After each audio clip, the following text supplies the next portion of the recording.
Hi to all, I am Akshitha. So నేను మీకు fifth class environment chapter 9 alert today alive tomorrow ఈ chapter గురించి నేను మీకు ఎక్స్ప్లెయిన్ చేయబోతున్నాను అనమాట. అండ్ మనం ఉంటున్నటువంటి ఈ సరౌండింగ్స్లో ఎన్నో ప్రాబ్లమ్స్ అండ్ ఎన్నో సిచ్యువేషన్స్ని చూస్తూ ఉంటాం. సో వాటన్నిటినీ కూడా మనం అలర్ట్గా అబ్జర్వ్ చేసి సో రేపటికి మనం మంచిగా జీవించాలన్నమాట. అంటే దీనికి సంబంధించినటువంటి ఇన్ఫర్మేషన్ ఏం తెలుసుకోబోతున్నామంటే outcomes, learning outcomes. Peoples will be able to understand different safety measures to be followed at home, at school, on the road, and identify the causes for accidents on roads and in water, know about boat accidents, understand the importance and uses of first aid box in the school, and understand the importance of emergency services like 108, 104 and 100, and recognize the services of disaster management to the people in need. So ఈ chapter ద్వారా మనం ఏం తెలుసుకోబోతున్నామంటే మనం ఇంటి దగ్గర ఉన్నప్పుడు కానీ, స్కూల్లో ఉన్నప్పుడు కానీ, లేదా రోడ్డు మీద వెళ్తున్నప్పుడు కానీ ఎటువంటి జాగ్రత్తలు తీసుకోవాలి, సో వాటి గురించి తెలుసుకుంటాం. అండ్ అదేవిధంగా ఒకవేళ రోడ్డు మీద కానీ, లేదా వాటర్ మీద కానీ, లేదా వాటర్ మీద అంటే బోట్ యాక్సిడెంట్స్, కొన్ని సునామీలో అలలు రావడం వల్ల బోట్ యాక్సిడెంట్స్ కూడా జరుగుతుంటాయి. సో ఇటువంటి యాక్సిడెంట్స్కు ఏంటి కారణాలు, అదేవిధంగా మన స్కూల్లో ఉన్నటువంటి ఫస్ట్ ఎయిడ్ బాక్స్ యొక్క ఇంపార్టెన్స్ ఏంటి, దాని యొక్క ఉపయోగాలు ఏంటి, అండ్ మనకి ఈరోజు ఎమర్జెన్సీ సర్వీసెస్ కింద అంబులెన్స్ కొరకు 108, 104, 100 పోలీస్ స్టేషన్ కొరకు, సో వీటి యొక్క ఉపయోగం ఏంటి, ఇంపార్టెన్స్ ఏంటి, అండ్ మనం కష్టాల్లో ఉన్నప్పుడు మనకు ఎటువంటి సర్వీస్ని ప్రొవైడ్ చేస్తుంది, సో వాటిని ఏ విధంగా గుర్తించగలం, మనం డిజాస్టర్ మేనేజ్మెంట్ ఏ విధంగా మనకు సర్వీస్ చేస్తుంది, సో వీటి గురించి మనం ఈ చాప్టర్లో తెలుసుకోబోతున్నాం.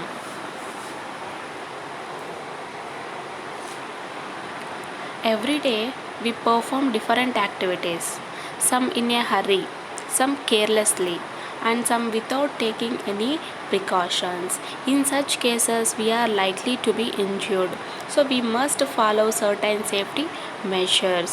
ఓకే, సో మనం ప్రతిరోజు కూడా ఎన్నో పనులు చేస్తూ ఉంటాం, హడావిడిగా ఉంటాము, కొన్నిసార్లు జాగ్రత్త లేకుండా, సో అండ్ ఎటువంటి ప్రికాషన్స్ తీసుకోకుండా మనం వెళ్ళిపోతూ ఉంటాం. అటువంటి సిచ్యువేషన్లో మనకు యాక్సిడెంట్లు అయ్యే ఛాన్సెస్ ఉన్నాయి అండ్ గాయాలయ్యేటువంటి ఛాన్సెస్ కూడా ఉన్నాయన్నమాట. అందుకని చెప్పి మనం ప్రతి ఒక్కరు కూడా సేఫ్టీ మెజర్స్ని ఫాలో అవ్వాల్సి ఉంటుంది. Let has observe the following pictures. సరే, మరి ఇక్కడ పిక్చర్స్ చూడండి. ఇక్కడ ఆటోలో ఎంతమంది పిల్లలు ఉన్నారు, సైడ్కి కూర్చున్నారు, అండ్ బస్సులో చూడండి ఏ విధంగా డోర్ని దాటుకొని నిలబడ్డారు, అండ్ ఒక బైక్లో వచ్చేసి 4 కూర్చున్నారు. వామ్మో కదా. Yes, what do you observe in these pictures, are these safe? So ఈ విధంగా మనం పిక్చర్లో చూసాం కదా, ఇదంతా కూడా సేఫ్ కాదనమాట. యాక్సిడెంట్, ప్రాణాలు కోల్పోవచ్చు, గాయాలు కావచ్చు, సో యాక్సిడెంట్స్ జరగవచ్చు, ఇవన్నీ కూడా అన్నమాట. Safety measures. Travelling in an overloaded auto, sitting on the top of a bus, speeding on bikes, and traveling on the footboard of a bus are dangerous. It may result in road accidents. The measures are taken to avoid the accidents are known as safety measures. We have to follow the safety measures to avoid accidents. Let us know the safety measures we have to follow at different places, unexpected incidents that occur causing injuries to someone or accidents. Okay, so మనము overloaded అనేటువంటి ఆటోలో, అంటే ఆటోలో 10 మంది పట్టిస్తే 10 మంది లేదా 11 మంది వెళ్ళాలన్నమాట. సో 15-20 మంది అంతకు మించి ఓవర్లోడ్గా వెళ్ళకూడదు. ఇక అదేవిధంగా మనకు సీట్లు లేనప్పుడు బస్సు మీద టాప్ మీద వెళ్ళి మనం కూర్చుంటుంటాం, సో ఆ విధంగా ట్రావెల్ చేయకూడదు. అదేవిధంగా బైక్ మీద స్పీడ్గా వెళ్ళకూడదు, అండ్ ఫుట్బోర్డ్ మీద, బస్సు యొక్క ఫుట్బోర్డ్ ఉంటుంది కదా, సో దాని మీద ట్రావెలింగ్ చేయకూడదు అనమాట. ఇవంతా కూడా మనకు చాలా హానికరం, ప్రమాదకరమైనటువంటివి. ఈ విధంగా చేయడం వల్ల రోడ్ యాక్సిడెంట్స్ అనేవి జరుగుతాయి.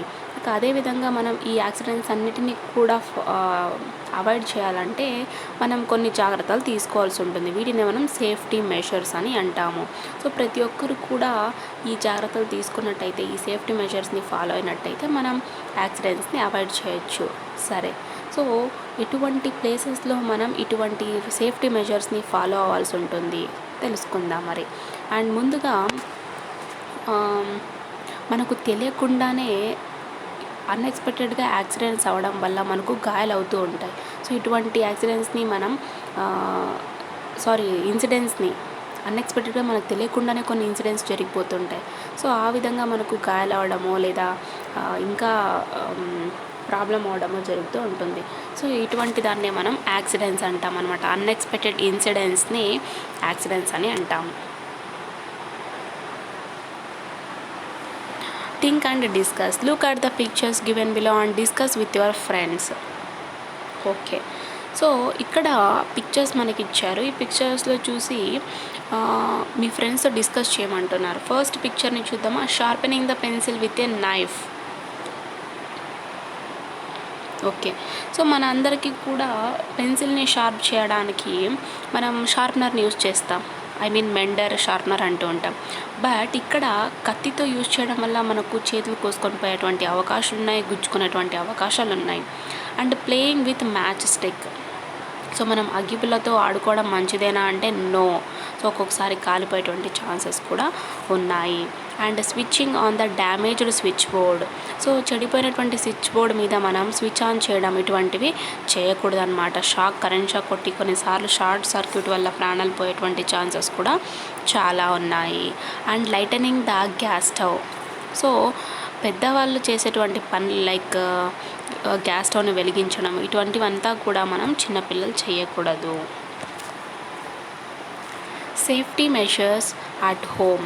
సో మనం ఇంట్లో తీసుకోవాల్సినటువంటి జాగ్రత్తలు ఏవో చూద్దాం. Handle sharp objects like blades, needles, scissors and knives carefully. So మన ఇంట్లో అంతా కూడా బ్లేడ్స్ ఉంటాయి, చిన్న చిన్న సూదులు ఉంటాయి, అండ్ కత్తెరలు ఉంటాయి, కత్తులు ఉంటాయి. వీటినన్నిటిని కూడా మనం చాలా జాగ్రత్తగా హ్యాండిల్ చేయాల్సి ఉంటుంది. And do not play with match sticks, it may cause A fire accident. So మనం అగ్గిపుల్లలతో, అగ్గిపెట్టెతో ఆడుకోకూడదు అనమాట. సో ఆ విధంగా చేస్తే ఫైర్ యాక్సిడెంట్ ఉన్నట్టుండి మంటలు అంటుకోవడం, సో ఆ విధంగా జరుగుతూ ఉంటుంది. And do not try to use the switches where there are no proper insulations. So సరైనటువంటి ఇన్సులేషన్ లేనటువంటి స్విచ్ బోర్డులను మనం వేయకూడదు అనమాట. And use rubber gloves when you are working with electric appliances to save yourself from electric shocks. So ఏమైనా electric appliances రిపేర్కి వచ్చినా వాటిని మనం చెక్ చేయాలన్నా కూడా ముందుగా మనం రబ్బర్ గ్లోవ్స్ని వేసుకోవాల్సి ఉంటుంది. సో ఆ విధంగా వేసుకుంటే సడన్గా షాక్ కొట్టినా మనం మనల్ని సేఫ్గా ఉంచుకోవచ్చు అన్నమాట. And do not put play materials in the walking area of your home, you may trip over them. So మనం నడుస్తున్నటువంటి దారిలో వచ్చేసి ఆడుకునేటువంటి వస్తువుల్ని పడేయకూడదు అనమాట.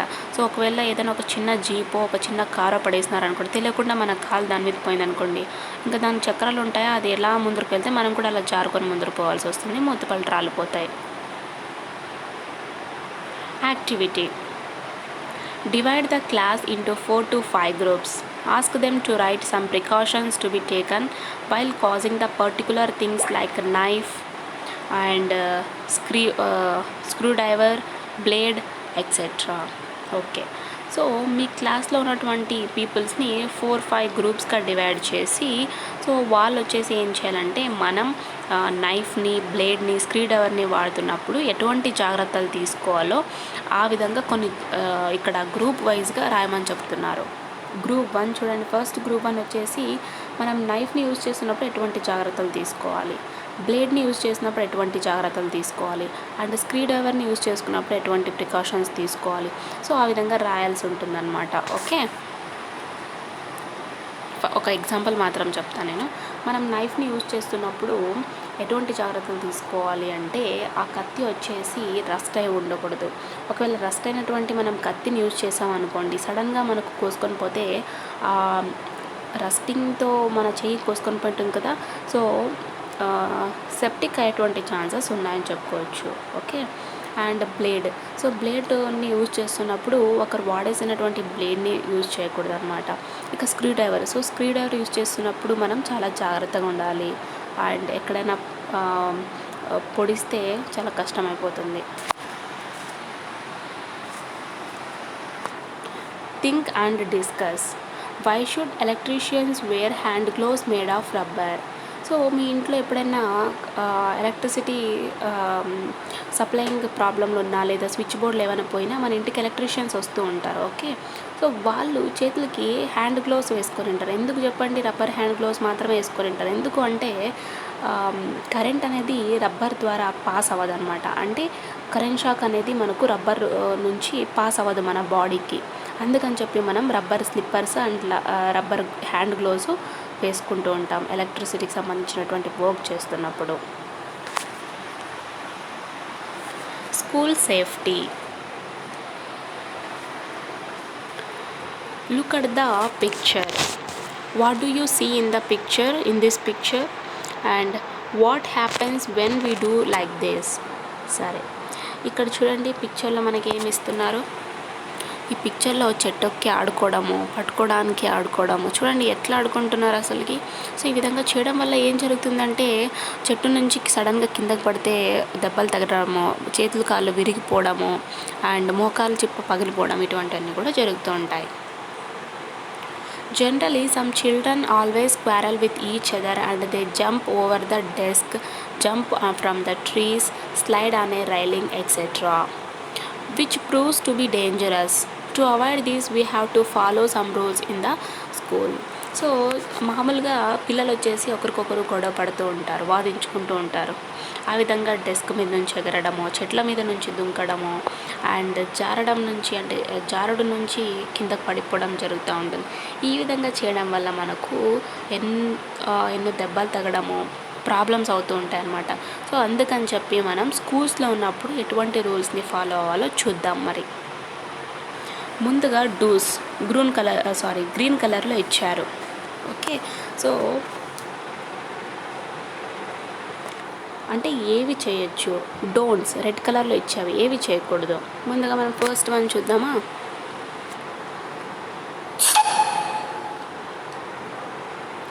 Talk with well known persons. So మనకు తెలిసినటువంటి వాళ్ళతోనే మనం మాట్లాడాలి అన్నమాట. And throw the waste in the bin. Okay.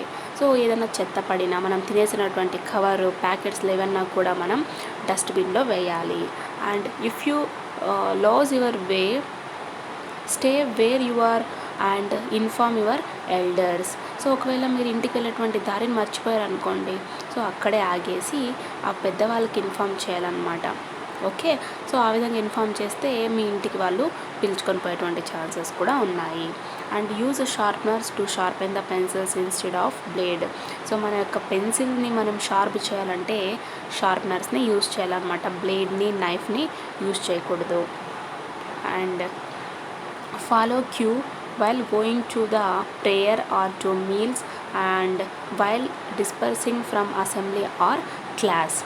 So మనం ప్రేయర్కి వెళ్ళినా లేదా భోజనానికి వెళ్ళినా అండ్ అసెంబ్లీ నుంచి బయటికి రావాలన్నా, క్లాస్కి వెళ్ళాలన్నా కూడా మనం వరుసగా క్యూలో వెళ్ళాలన్నమాట. ఓకే. ఇప్పుడు మనం డోంట్స్ చూద్దాం. Do not talk with strangers are eat anything given by them. So మనకు తెలియనటువంటి వ్యక్తులతో మనం మాట్లాడకూడదు, అదేవిధంగా వాళ్ళు ఏమైనా తినడానికి ఇస్తే తినకూడదు అన్నమాట. And do not push each other while playing. So ఆడుకుంటున్నప్పుడు ఒకరికొకరు తోసుకోకూడదు. And do not climb over the fence or windows or ventilators etcetera in the classroom. So మీ క్లాస్ రూమ్లో విండోస్ ఉంటాయి, వెంటిలేటర్స్ ఉంటాయి అండ్ కంచులు ఉంటాయి. సో వీటిని మనం దుంకకూడదు అన్నమాట. And do not go outside to play at bushes, roads, railway tracks and ponds. So మనము ఆడుకోవడానికి చెట్ల మధ్యలోకి అండ్ చెట్ల పొదల్లోకి, రోడ్ల మీదకి వెళ్ళకూడదు అన్నమాట. అలాగే రైల్వే ట్రాక్స్ మీద కూడా వెళ్ళకూడదు. Do not touch the acid bottles kept in the laboratory. So స్కూల్స్లో ల్యాబొరేటరీ ఉంటుంది కదా, సో అక్కడ ఉన్నటువంటి యాసిడ్ బాటిల్స్ను వాటిని మనం టచ్ చేయకూడదు అనమాట. సో ఇవన్నీ కూడా dos and don'ts.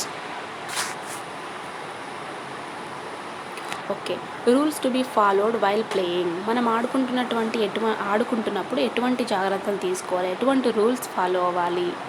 Follow the rules of the game sincerely. Do not push each other while walking or playing. Cross the roads with the help of elders or check on both sides of the road for vehicle and then cross if it's free. And మనం games ఆడుకుంటున్నప్పుడు ఖచ్చితంగా గేమ్లో ఉన్నటువంటి రూల్స్ని follow అవ్వాల్సి ఉంటుంది. అదేవిధంగా ఆడుకుంటున్నప్పుడు లేదా నడుస్తున్నప్పుడు ఒకరికొకరు తోసుకోకూడదు. అండ్ ఒకవేళ మనం రోడ్ని క్రాస్ చేస్తున్నప్పుడు పెద్దవాళ్ళ సహాయం తీసుకోవాలన్నమాట. ఓకే, అండ్ ఏమైనా వెహికల్స్ వస్తున్నట్టయితే ఆ వెహికల్స్ వెళ్ళేంత వరకు మనం క్రాస్ కాకుండా ఉండాలి. So these are the rules to be followed while playing. Okay, so next continuation వీడియోని నేను మీకు నెక్స్ట్ వీడియోలో అప్లోడ్ చేస్తాను. Thank you. అండ్ ఏమైనా డౌట్స్ ఉంటే కామెంట్ సెక్షన్లో కామెంట్ చేయండి, నేను మీకు క్లియర్ చేయడానికి ట్రై చేస్తాను.